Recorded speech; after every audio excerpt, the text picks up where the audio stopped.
Hello, I'm James Bell and this is Sound Studio.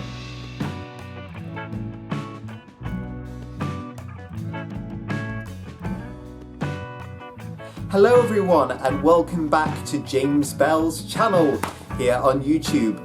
And today I'm presenting some more sound experimentation ideas from my home studio. Now, a while back in the spring, I composed 4 short compositions in a project called Studio Bubble, which is available to check out on SoundCloud. I'll put the link below.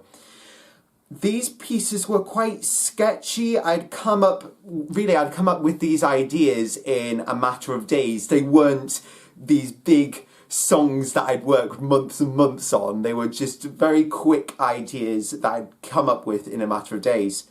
But it was fun to work on these ideas and to present them to the online community and to let you guys see what you think. Out of the drafts that I worked on for Studio Bubble, the one that has really stayed with me since that time has been a track called Lake Tarini, which is an ambient atmospheric track. And since then, I've thought of ways that I could improve and refine the sound of this track. So today, I thought I would revisit Lake Tarini and film my experiment for you all.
So as you can hear from this short excerpt of my original draft of Lake Tarini, I used an electric piano sound on my Roland keyboard for those arpeggio figures.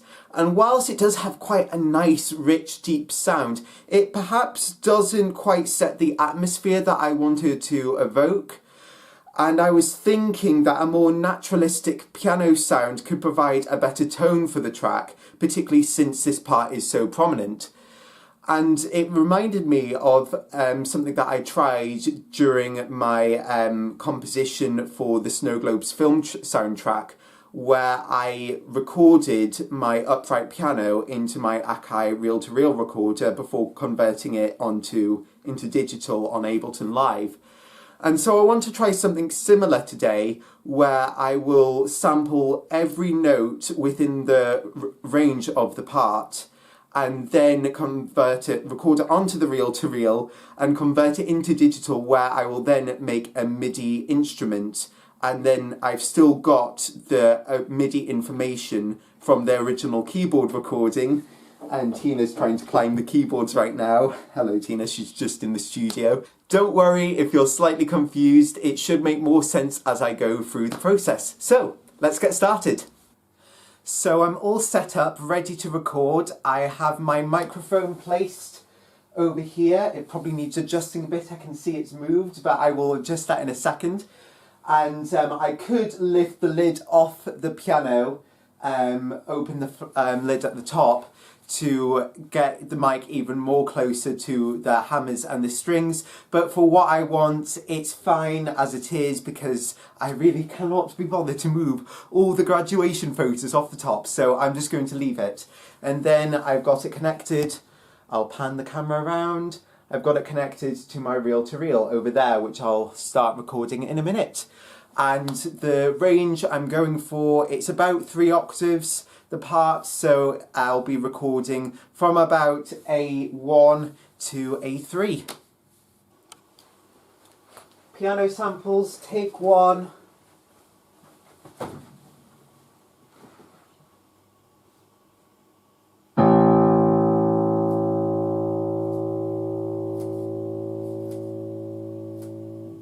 Piano samples, take 2.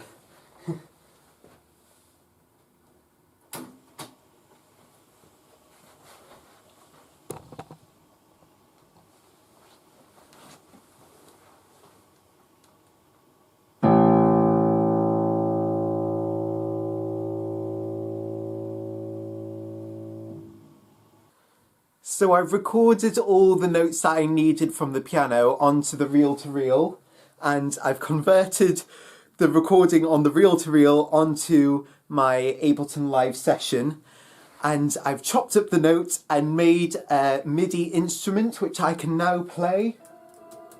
Ooh, it sounds very nice, doesn't it? And I've used the MIDI information from the composition, and so the MIDI knows which notes to play and to play them in the right order, essentially. So I've been experimenting with the sound, and so I've replaced the original electronic piano part with this new piano part, and I've just been trying to work it in the mix and see how it will fit. And it's very interesting. You never know quite what you're going to get when you add a new part or you experiment. So let's listen to the first bit and see what we think. So you can see I've added some reverb to give it some atmos. And it feels a lot lower than the electronic piano, a bit, you know, perhaps a bit muddy, so that's something I might need to work on a bit more in the mix. Because it might be overpowering the other parts, but you see, this is something I'm going to have to work on a bit more, but it's rendered some interesting results nevertheless. So overall, I would say I'm very happy with the results I've achieved. As I said, the mix is nowhere near perfect. I would need to work on it a lot more to get it to a place where I feel like it hangs together a bit more. But it's a good start, and I feel like that piano part feels a little bit more real and a bit more honest than the electronic piano part. So I'm really pleased with that. So that was my experimenting with piano sampling using my reel-to-reel machine. Please let me know what you think in the comments below, and suggestions please for how I could improve the mix of this composition. That would be really helpful to get your suggestions. And also, I'm very excited to announce the launch of my new Patreon page. So for all the sound studio videos that I'll be doing, I'll also be putting some audio goodies on my Patreon page for you to enjoy. So audio from this video that will be going up on there will be the original version of Lake Tarini that I put on SoundCloud in the spring, and also the raw piano samples that I recorded, and then the new version of Lake Tarini, which I just played a bit of with the new piano samples. But it's not quite there yet, I know, but I'll put it on anyway, and you can give me suggestions for how to improve the mix in the comments below, like I said. And I also thought I would change the name too. I'm going to change it from Lake Tarini, because that was a fictional name. It's not an actual real lake, and I thought it would be more meaningful if I named it after an actual body of water that does exist. So I decided to name it after one of the major bodies of water here in the northeast of England, but you'll have to buy a membership on Patreon to find out the new name. So please buy a membership on Patreon and support me. Yeah! So thank you again everyone for your continued support. I will be back very soon with another long awaited album review. But until then, have a lovely week and take care, whatever your plans may be. Bye! And look who's back on the keyboard cover. It is Tina. And she's adamant that she will sit on the keyboard cover.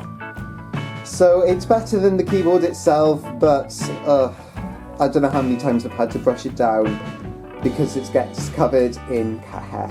But it's very hard to stop her. Yeah, cats are very stubborn.